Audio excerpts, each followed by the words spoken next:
Good morning to all of you. In the last lecture, we introduced the concept of an atom as we understand today, and we said that the main task for us would be to understand what the structure of the atom is. One knows that atoms are electrically neutral and atoms also have electrons in them, because that is something that is experimentally seen. Therefore, there must be a background positive charge which neutralizes the charges of the electrons. So, the big question when it comes to the structure of the atom is the manner in which the negative charges, namely the electrons, and the positive charges are distributed. And we also know that the atom is much heavier compared to the electrons. Even if you take the masses of all the electrons into account, even in the simplest case of the hydrogen atom, for example, you can make use of Avogadro law, etc., to estimate the mass of the atom. You see that the atom is 2000 times heavier than the electron. So, what are we saying? We are saying that the mass of the electron is of the order of 0.5 MeV by c squared, whereas the mass of the atom, the mass of the electron is 0.5 MeV by c squared, whereas the mass of the atom is of the order of 1000 MeV by c squared, 1 GeV. So, it is of great importance to know whether this very large mass, thousands of times larger than that of the electron, is distributed uniformly over the volume of the atom, or it is concentrated in some particular region, typically the center of the atom. That is the question. I also told you that there was one model due to Thomson, where Thomson argued that the positive charge is distributed over the entire volume. So, this is the picture that I was showing you. So, please concentrate at the second figure. So, we assume that the background grey, bluish grey color represents the uniform distribution of the positive charge, and the small yellow pebbles or bullets that you see represent the electron. So, this was the conventional wisdom, although there was no experimental evidence. Now, what Rutherford did was to set forth to verify this model. We should remember that Rutherford did not suspect this model, but he wanted to verify this model because it appeared to be completely plausible, probably because people could not think of such a large mass being concentrated at one single point or in a very small region in the space. That is what he tried to do. And of course, in any case, this model is quite different from the earlier primitive model, which was advocated by Canada or Democritus or Newton or Dalton, all these people, where they imagined atom to be attributeless except that it is a very hard sphere. But we have made a significant improvement when going from this to this. We have the concept of charge, we have the concept of electromagnetic interaction. As I told you, this picture cannot be taken completely literally, because if you have a positive distribution of charge of this particular kind and the negative electrons which are sitting there, we have to ask a number of questions. For example, what holds the positive distribution charge together? Why does the charge all not fly away? That is an important question. And even if you do not address that question at this particular point, we would still have to answer what is it that maintains the equilibrium or the stability, because as I told you at least twice, it is impossible to have stability in an electrostatic situation. Even the least perturbation in any direction will disturb the atom, but the atoms are known to be there almost as long as the universe has been there. Atoms were synthesized very early. So, this is the apparatus which I spent a great deal of time with in order to explain to you what the experiment is. So, the important things that we have to remember is that the alpha particles, what we understand today to be helium nuclei, are coming with a large energy of 5.5 million electron volts. That is a very important piece of information for us. And this gold foil is a very thin foil which has very few layers of atom. It is not exactly very few layers, probably a few hundreds or thousands, but it is still very small compared to the bulk gold foil. And then even more importantly, you have this zinc sulphide detector which scintillates every time an alpha particle hits that, and then it is movable. I also told you in the last lecture that we should not take this picture completely literally. Of course, we know it is schematic, because this lead shield which is used for collimation is also rather overblown, because the detector could be moved very close to the beam direction, almost 180 degrees. Here it appears as if it is not possible, and that is what we find here. The results are illustrated in this figure, where you see that there are individual atoms, gold atoms, which are distributed over the foil. That is what you have, and the helium particles are all getting scattered. So what is happening to the alpha particle? You see, this is already a picture which is consistent with the planetary motion. So I will come back to that later. All that you have to notice here is that many of them are passing straight away, some of them are getting slightly bent, and some of them are getting very largely bent. There is almost a back scattering, there is a rebounding, like a ball goes and hits a wall and comes back. My alpha particle is hitting and its momentum is completely reversed. So this is something that we have to understand. So it is worthwhile remembering what we did in the last class, because this is very important data for us. What is the most important data? The energy of the alpha particle, the kinetic energy, was 5.5 million electron volt, and as I told you, this energy is much larger than the mass of the electron or the rest energy of the electron. The electrons have typically something like electron volt energy in the atom. Anyway, even if you don't know that, the mass is something like 0.5 MeV by c squared.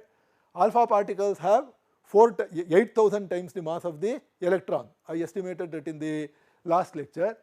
So when I am looking at the interaction of the alpha particle here with the gold foil, it may interact with the electron, but then, as I told you, it is like a huge truck hitting a small pebble, because it is 8,000 times, almost 10,000 times heavier. The pebble may get scattered, but hardly anything happens to the truck which is moving with a certain velocity. That means the momentum of the alpha particle is practically unchanged because of the collisions with the electrons. The electrons may get knocked off, it does not really matter. The only care that we have to take in this detector is that this detector should respond only to the alpha particles and not to the electrons. That supposedly will be given by the intensity of the scintillation or whatever. Rutherford took care of it. That is something that you have to remember. That means whatever scattering is taking place, especially the large angle scattering, you should be predominantly because of the interaction between the positive charge in the atom and the positive charge carried by the alpha particle. Okay. This is another figure that I showed you in the last lecture. This is not Rutherford result. I will show you the Rutherford result in a while after describing the whole thing. Actually, it was an experiment performed by Geiger and Marsden. This is the scattering of proton, hydrogen ion, positive ion, against gold, against phosphorus and against boron.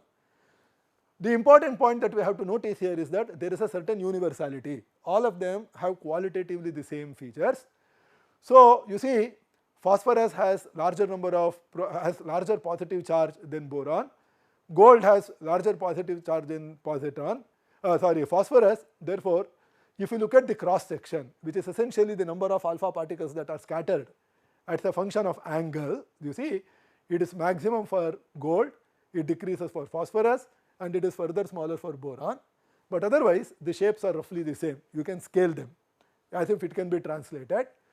And the other important point is that the scattering peaks in the forward angle.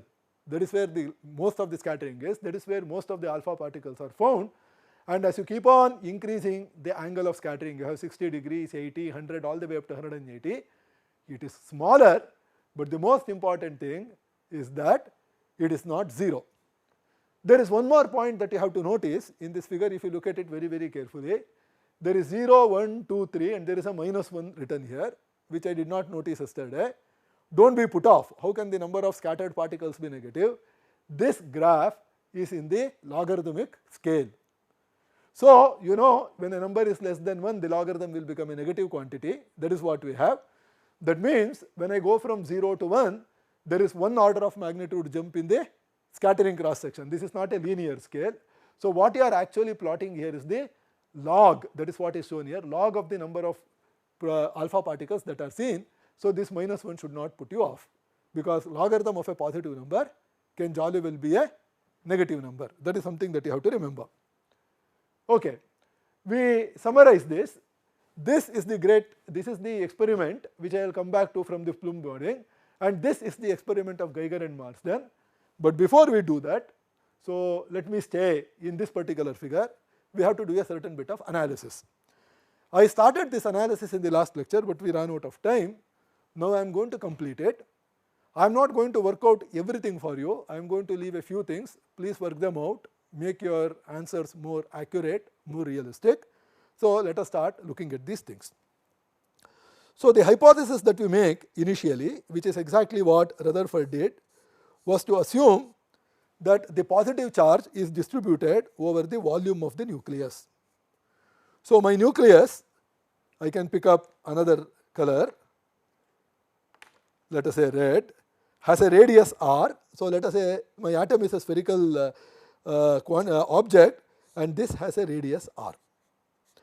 So let us assume that my positive charge is distributed uniformly. We do not have to take it very, very seriously. In fact, it is all right even if you look at this scenario where my positive charge is probably contained in a certain region or volume in the nucleus, and it is perfect atom, and it is perfectly possible that the atom has this size. That also we can assume. What about the electrons? Maybe some electrons are here and maybe some electrons here. So the first one is strictly adhering to the Thomson model. Is that okay? Because all the positive charges, negative charges will be sitting inside. Here this is not exactly Thomson model, it is a partial Thomson model. We are saying some of the electrons are inside the positive charge distribution and some of the electrons are outside. So there are two limits. If all these get inside the positive charge distribution, then the red line becomes the size of the atom, that is Thomson model. Or if it so turns out that all the electrons are outside the positive charge, then we are negating the Thomson model, and in which case the location of the outermost electron will give me the size of the atom. We have to remember that. So I can put a outermost electron here, let us say, and this will be my radius r. So this is the picture that we are going to start with. What is happening now? What is happening now is that I ignore the negative charges as I told you. So this is coming from the positive charges only, and here is an alpha particle almost at infinity. That is the statement that we are going to make, and at infinity it has a kinetic energy E is equal to 5.5 million electron volt. That is what we have, and this alpha particle is shot by the radioactive nucleus in this direction. Of course, the radioactive nucleus emits alpha particles in all the directions, but I have put two let shields which essentially collimate, select those alpha particles which are coming in this particular direction, and then as it moves, it starts experiencing the field produced by this positive charge. So what is my nucleus? My nucleus is gold. Gold has 87 electrons. Therefore, the charge of the positive charge distribution, the total charge, is also equal to plus 87. It has an atomic mass which we should remember. A is of the order of is equal to 199, almost equal to 200.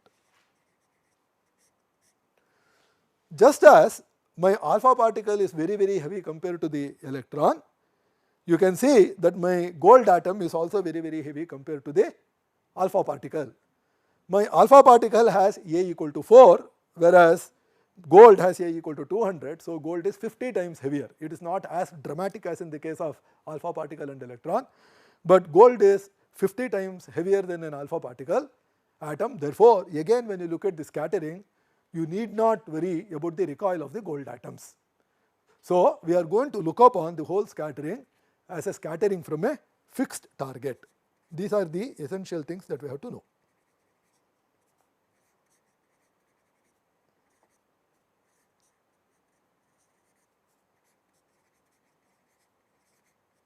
That is what we have.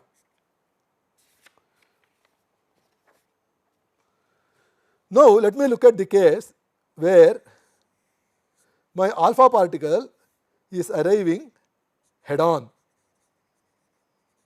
What does head on mean? If I extrapolate, this will be the center.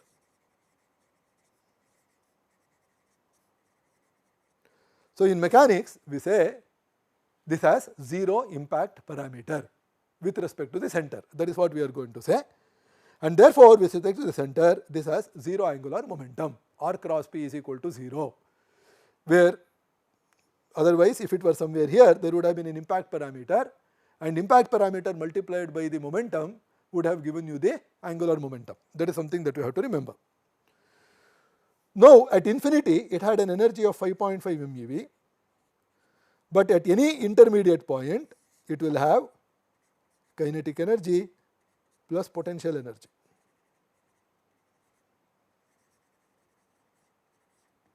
Kinetic energy plus potential energy. All of you know that in the field produced by the charges, the total energy is conserved. Therefore, total energy, which is equal to kinetic energy plus potential energy, is equal to 5.5 MeV. Always, wherever the charged particle may be. And this is valid not only if the collision is head on. My alpha particle can be coming here, it can be coming here, it can be coming here, whatever, it does not matter. Wherever it may be coming, it is going to be there. So, you can see if it comes here, it is going to get scattered like this, if it comes here, it is going to get scattered like this, so on and so forth. But this total energy is a conserved quantity, and we are going to make use of that. Now, what is the question that we are going to ask? The question that we are going to ask is, how close to the atom can an alpha particle get? That is the question that we are going to ask, and that obviously depends on the size of the positive charge distribution. So, I am going to make one estimate for you, and then I am going to modify that, which you will yourself work out. So, let us do a crude analysis. What is the crude analysis that I can do? So, imagine that all the positive charge is contained in a very, very tiny region, which is almost point like. So, this is a underestimate of the closest distance, almost point distribution.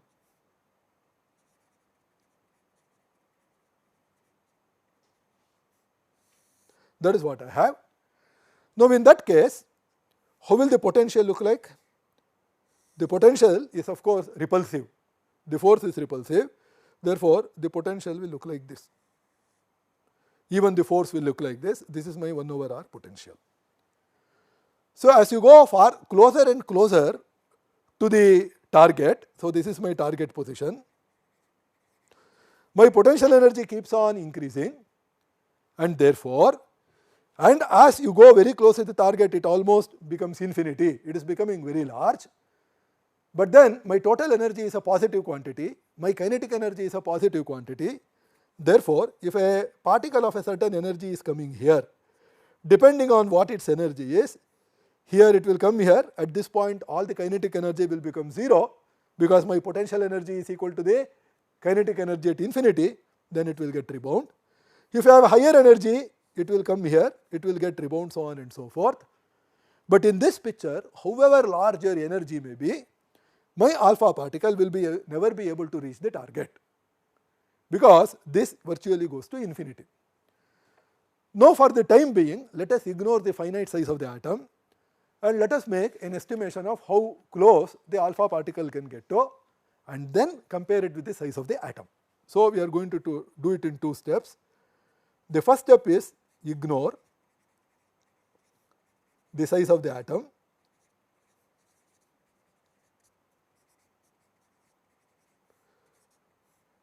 Estimate, it is not actually an estimate, it is exact, but R minimum. This is the closest distance that the alpha particle can approach. Number 3, compare R minimum with capital R. This size is R. That is what we want to do. If this R minimum is greater than R, which is perfectly fine, we do not have to worry about it. But if R minimum is less than R, that is something that we have to worry, and let us look at that. The equations are very, very simple. The potential energy is simply given by Q1 Q2 over 4 pi epsilon naught R minimum is equal to the total energy at kinetic energy at infinity, which is the total energy, and that is nothing but 5.5 MeV. This is what we are going to equate. So let us remember, in the units of electron charge, Q1 is equal to 2, this is my alpha particle, and Q2, so alpha, gold is 87. This is something that we have to remember. That means Q1 Q2 is almost close to 100, 174 some such thing. Therefore, the force of repulsion is very, very large. Therefore, the potential energy is also a large positive quantity. 4 pi epsilon is the constant that we people are aware of. Therefore, what is my R minimum? R minimum is Q1 Q2 over 4 pi epsilon naught into 5.5 MeV. That was an oversight. This is what we have. If the charges become larger and larger, the minimum distance that you can approach becomes also larger and larger, because you cannot penetrate the barrier. That is what you are going to get, and this is a consistent expression. So let me repeat that calculation. Q1 Q2 over 4 pi epsilon naught R minimum is equal to 5.5 MeV. So I push R minimum here and I bring 5.5 here, and now everything is fine. So that is what we have. And of course, as the energy increases, R minimum decreases, because you are able to go through the potential barrier. So basically, it is a competition between the charges of the projectile and the target and the energy of the incoming projectile. This is the correct expression. I wrote a wrong expression, but we have corrected them. No harm so long as we correct. As I told you, Q1 and Q2 values we have already written. Let me repeat that here. Q1 is essentially of alpha, which is equal to 2 in the units of electron charge, Q2 equal to 87. What we can now do is to plug in the numbers. I will not plug in the numbers, I will leave that as an exercise for you. So if we plug in the numbers, what do we get? We get R minimum is of the order of 10 to the power of minus 14 meters.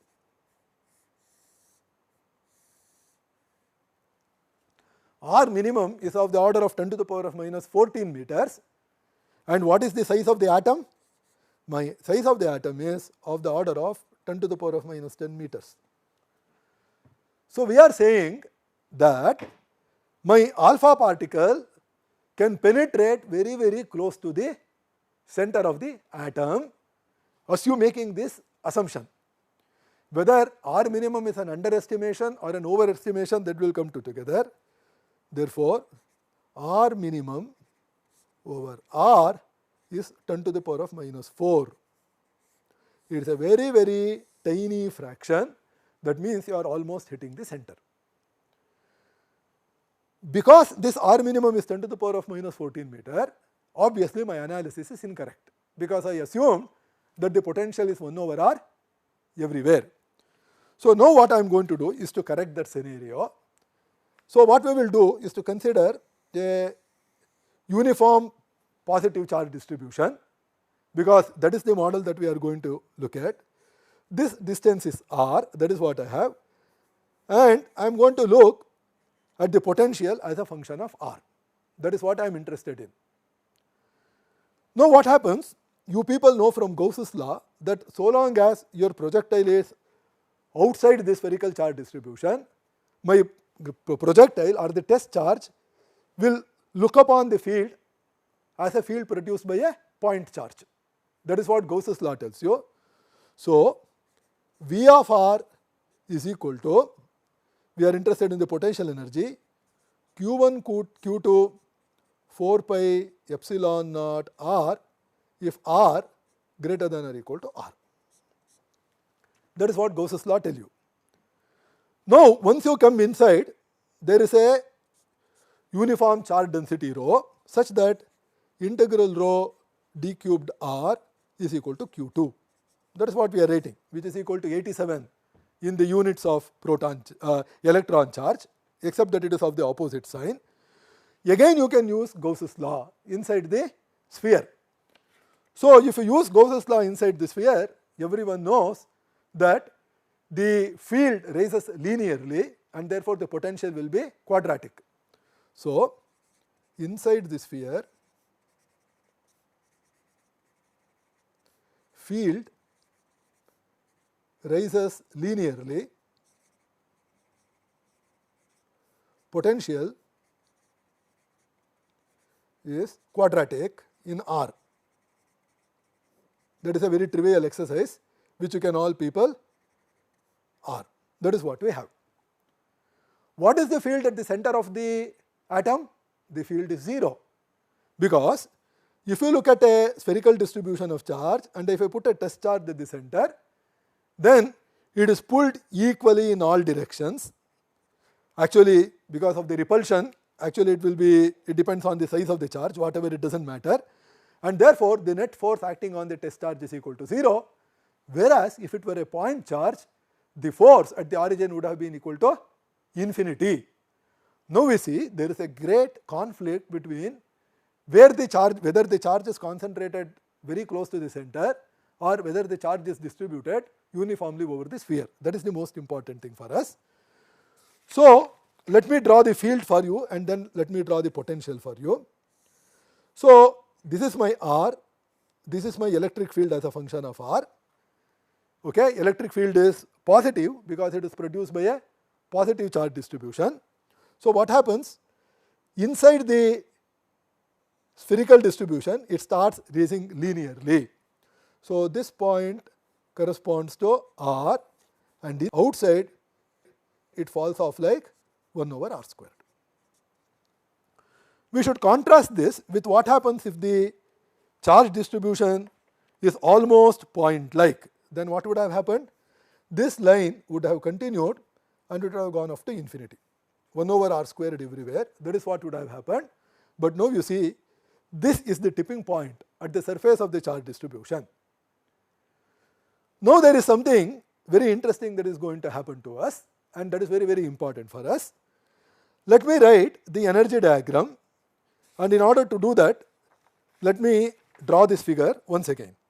There is no harm in repeating that because it sort of allows us to settle our thoughts. So, I am going to draw a big picture here. So, I have one here and another thing, I will turn it for a minute, which is going to infinity. Okay, assume that this is going to infinity here. Now, let us look at what happens to the charged particle. Let us what happens to the alpha particle which is coming. So, this is my, so now this is my force. So, when my alpha particle is coming, if its energy is great enough, let us say more than this, so that it can reach a minimum distance more than this, then it can simply pass through.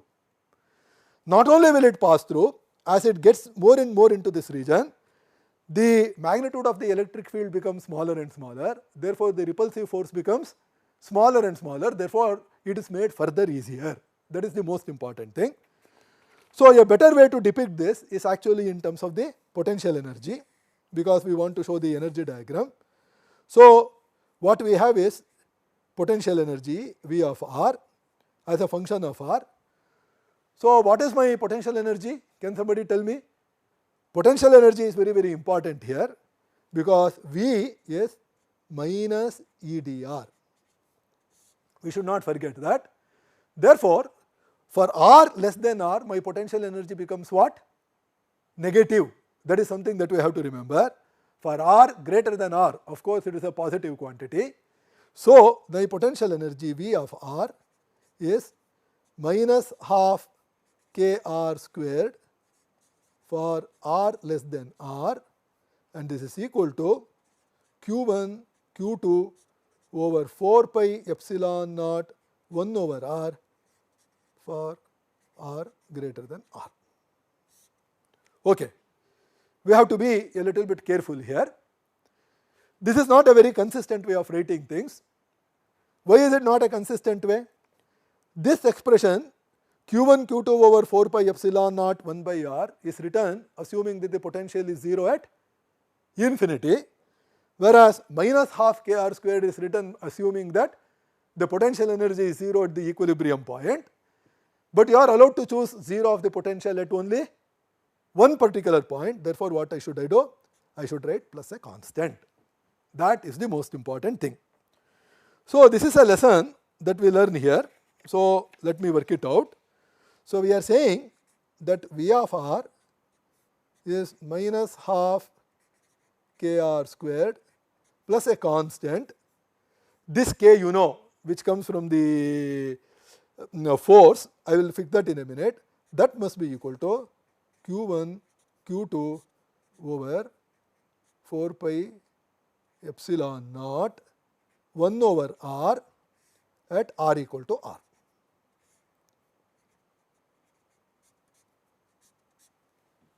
This is something that you have to remember. So, this constant is very, very important for us. Now, how do I fix my k? I fix the value of k by simply equating the electric forces at r equal to r. So, k is fixed by equating forces at r equal to r. So, that is what we are going to do. That means, we are going to write k capital R is equal to q1 q2 over 4 pi epsilon naught 1 over r squared by equating the forces. So, what is my k going to be? My k is simply q1 q2 over 4 pi epsilon naught 1 over r cubed. So, I will now write my potential to be V of r is equal to minus 1 over 8 q1 q2 over 4 pi epsilon naught into r squared by r cubed plus constant if r less than r, and this is equal to q1 q2 over 4 pi epsilon naught 1 over r if r greater than r. Now, we can equate the potentials. The potential is continuous across the boundary. In fact, in this case the field is also continuous across the boundary, unlike the case of point charges or line charges, whatever. So, we are going to equate. So, what am I going to get? I am going to get 1 over 8 q1 q2 over 4 pi epsilon naught r squared by r cubed will be 1 over r plus constant is equal to q1 q2 over 4 pi epsilon naught into 1 over r. So, the left hand side is coming from the sphere, inside the sphere, and this is outside the sphere. And at the boundary we match. Now, my C can be easily fixed. So, I am going to get a 1 over 8 plus 1 over 4, which is 3 by 8. So, if I put a 8 here, I get 3 by 8. Therefore, my C is 3 by 8 q1 q2 over 4 pi epsilon naught into 1 over r. This is my constant. So, we have to do this much work in order to to be able to write the picture of a potential. I am taking some care so that you people appreciate what is going to happening. Therefore, I can now write my V of r is nothing but I can pull the Q1 Q2 out, Q1 Q2 over 4 pi epsilon naught. So, let me write everything carefully. My C is 3 by 8, Q1 Q2 4 pi epsilon naught 1 over r minus, that is the most important for me, 1 by 8 Q1 Q2 over 4 pi epsilon naught r squared by r cubed. This is my expression for r less than r. And of course, r greater than r, it is simply Q1 Q2 over 4 pi epsilon naught into 1 over r. Please notice that dimensionally everything is correct, and probably we should at this point introduce a notation so that we do not keep on writing Q1 Q2 over 4 pi epsilon naught. So, let us introduce a constant big K at this and call it as Q1 Q2 over 4 pi epsilon naught. So, now if I am to equate the total energy, I have to make use of these expressions. So, since I already know that my alpha particle can penetrate inside the nucleus, I have to substitute in this particular expression. That I will leave it as an exercise for you, and you will find that it can go even much closer, and in fact at 5.5 MeV the alpha particles simply zoom through the nucleus. There should be no backscattering. That I will leave it as an exercise for you. So, what are we saying? I can now draw the potential. So, at r equal to 0, if you look at this expression, there is a 3 by 8, there is a 1 by 8, 3 by 8 minus 1 by 8 is 2 by 8, which is 1 by 4. It is a positive quantity. So, it is not starting with a negative quantity. So, my potential starts from a positive quantity. It decreases quadratically up to this particular point at r. That is what the potential is going to happen, and after that it will change slope and will go like 1 over r. This is r, this is quadratic decrease.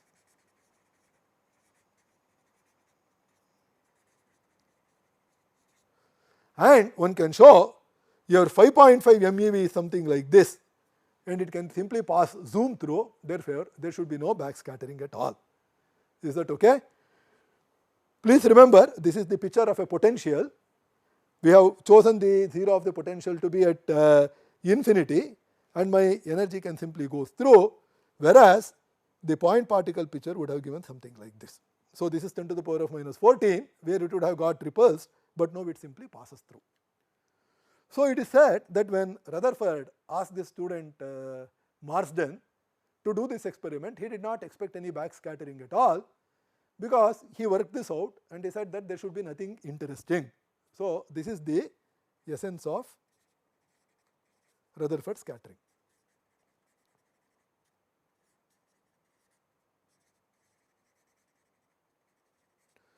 So, please work that out like I worked it out for 1 over r potential by equating the potential inside, and you will see that it can actually hit 0. There is no problem, very, very close to 0, and therefore, you should certainly not expect whatever the experimentalists find, for example, in this figure. So, in this logarithmic scale, if I look at very, very large angles, so let me show that for you. In the logarithmic scale, if I look at very, very large angles, the backscattering, if at all it occurs, should be so very small. The number of particles should be so very small. It is a very, very small number compared to 1. Therefore, in the logarithmic scale, this should go to minus infinity, because you know log 0 is minus infinity. When you are very, very close to 0, it should go to minus infinity, but there is a significant finite value. Now there is one more interesting that we have to worry about. If you have a uniform positive charge of this particular kind, and let us say the two alpha particles of the same energy are coming at the head on and at the periphery. Now whatever is coming near the periphery experiences a larger electric field compared to the one this, because it has already penetrated. That means the scattering angle for this must be larger than this, because this will simply pass through. Whereas if it is a point charge, the situation is different.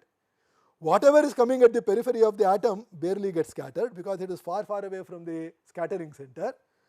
But whatever is coming with zero angle, it is seeing an infinite force as it approaches the point particle, therefore there should be rebound. In other words, the plum pudding model predicts the particles which are coming at the periphery, all of them have the same energy, should get scattered more, but then the field is already small, therefore it cannot get scattered too much. The ones coming with zero impact parameter will not get scattered, they will simply pass through, because they have enough energy to pass through, because the electric field starts decreasing inside the medium. And this is just the opposite. And what does this experiment tell me? This experiment tells me that this picture is not supported.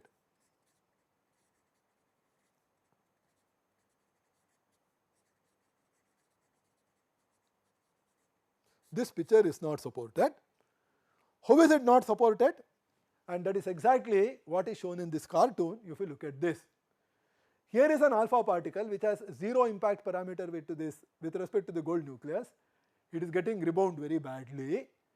Whereas here is an alpha particle which is at the periphery of the atom, which sees very electric field, therefore it almost passes through. And here is another one which is not exactly head on but close to the central positive distribution, it is again getting scattered. This picture is wrong, because they have shown an attractive force instead of a repulsive force. Never mind about that. Is that okay? But this picture is correct, because the particle is coming very close, the repulsive force is very large, therefore it flies away. This unfortunately is a mistake on the part of whoever made it in Encyclopedia Britannica, but we completely understand this, and therefore we have to make a consistent picture, and this seems to be the consistent picture. Okay. Now there is another thing about the finite size distribution. This was qualitative. Quantitatively, what do we expect? If you work out the cross section, you will learn it in your first year of your engineering or in your BSc. Whenever there is a size, the cross section falls as a function of scattering angle, but it does not fall monotonically, regularly. There is a periodic hump. It reaches a minima, then there is a hump, it comes down, it reaches a minima, there is a hump, it reaches a minima, there is a hump, so on and so forth. And do not be surprised too much by that, because in the case of de Broglie waves, you already saw that my de Broglie waves were conducted with electrons, right? The Davison-Germer experiment, it can exhibit a wave-like behavior. In a similar manner, even alpha particles can behave like as if they are wave-like, and they should show minima, maxima, minima, maxima, and this is what is going to happen. This is some kind of a vindication of whatever you see in the case, similarity with whatever you see in the case of Davison-Germer experiment. But this minima, maxima occurs if and only if the positive charge is distributed over a size. That is the condition. But what is it that the experimentalist found? This is the true experiment of Geiger and Marsden. Geiger and Marsden found, this is the Rutherford scattering experiment. See, this is the logarithmic scale, 10 to the power of 7, 10 to the power of 6, 10 to the power of 5, so on and so forth. You see, there are no humps, there are no minima, it is falling off regularly like this. Okay, that is what we are finding, and from this we can conclude that the radius over which the positive charge is distributed is at least 10 to the power of minus 4 times the radius of the atom. This is a clinching experiment, because there is no evidence for the size of the positive charge distribution. And more importantly for you, you see there are two things here. One is the points and another is the curve. The curve is the theoretical curve which you get from the Rutherford formula, and the points are the experimental points, and you see that the experimental points are hugging the theoretical curve. There is absolutely no deviation, That means that whatever hypothesis that we started with, that there is a, what do we call it, plum pudding model is ruled out, we have to assume that the volume over which the positive charge is distributed is very, very small compared to the volume of the atom. This is indeed the most crucial experiment for us. So once Rutherford got this experiment, he was mighty surprised and he immediately came up with an explanation. So he said that if atom has a certain radius r, which is 10 to the power of minus 10 meter, my positive charge is concentrated in a very small region which is less than 10 to the power of minus 14 meters. We are not asserting that the positive charge is a point charge. We are not asserting that. We are only asserting that my alpha particle does not have enough energy to probe lengths less than this. You have to send alpha particles of even higher energy, or for that matter it could be even electrons of higher energy. This kind of experiments were done by Hofstadter in 1960s. They are great experiments which reveal to us the structure of the nucleus itself. Now when you are encountering this particular situation, that means the electrons are all here and you look for a model and there is a God given, we mean Kepler Newton given model up in the sky, and that is the planetary model. Therefore Rutherford immediately postulated the planetary model for the atom. So he said that there is a central kernel or nucleus which is attracting all the electrons towards it, and the electrons, because of their own kinetic energy, they get trapped, but they do not fall into the positive charge, which is today we know is composed of proton and neutron, thanks to Chadwick and others, and it keeps going round and round, and this is your famous planetary model.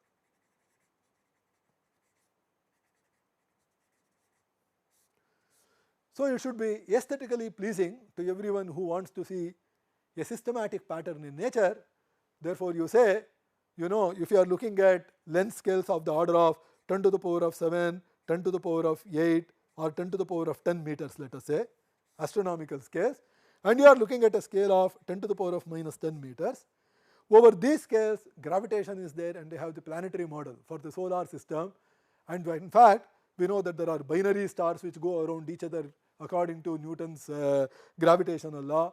There are galaxies which are bound to each other by gravitational law. All that happens when we come from 10 to the power of 10 to 10 to the power of minus 10 is that the gravitational law gets replaced by the Coulomb law, but both of them are 1 over r potential, both of them are 1 over r squared potentials.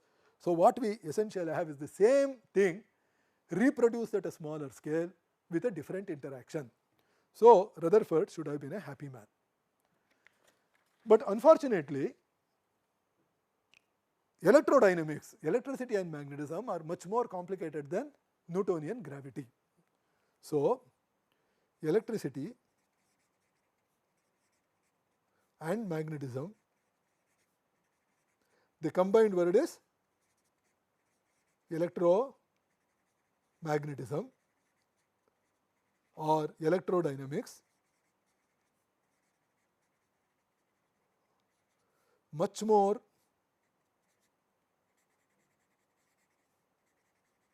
complicated than Newtonian gravity.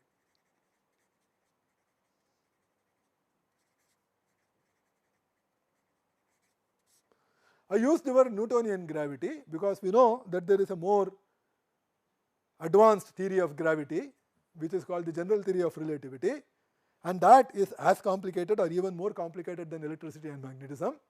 But for our purposes that is not important. Comparison with the Newtonian gravity is important, and let us see what it is.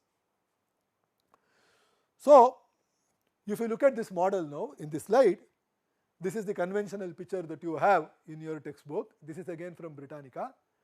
So you have all the positive charge concentrated at the center, but then the positive charge does not account for the full mass. Therefore you have to postulate the existence of the neutral particles. Chadwick discovered them. So the blue ones are the neutrons, the grey ones are the protons. There are many more blue ones than the grey ones. do not think neutrons are some passive objects which are sitting there. They have a very important role to keep the nucleus together. There is a big question of what keeps all the protons together when there should be a great repulsion. That is because at such short distances the electromagnetic force is not the dominant force, but it is the nuclear force. We will learn that when we do nuclear physics after a few lectures, and there neutrons are very important because they also participate in the nuclear force.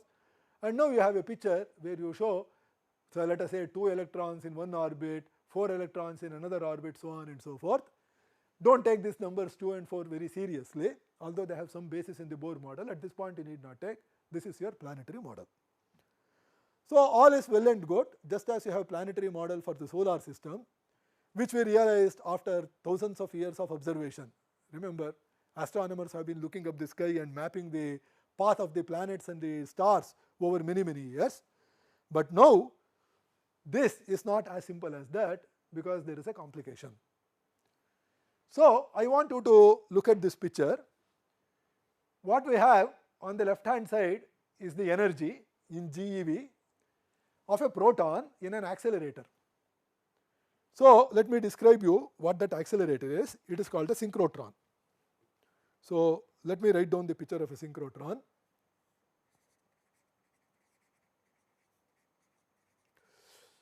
So basically in this synchrotron what you have is protons moving in circular orbits because of a magnetic field. All of you know charged particles. But somewhere here I am showing it very schematically, do not take it seriously. They will get accelerated and they will gain energy, and again they will go in a circular orbit and again they will gain energy. These accelerators are called synchrotrons. So this is like a planetary model for a proton, and you see in a synchrotron what is happening is that it is continuously emitting radiation. The energy that you are supplying, even if you do not supply energy, simply because of its acceleration it is continuously emitting radiation. I am sorry, this is the energy of the radiation that is coming, and this is the intensity of the radiation that is coming in a synchrotron.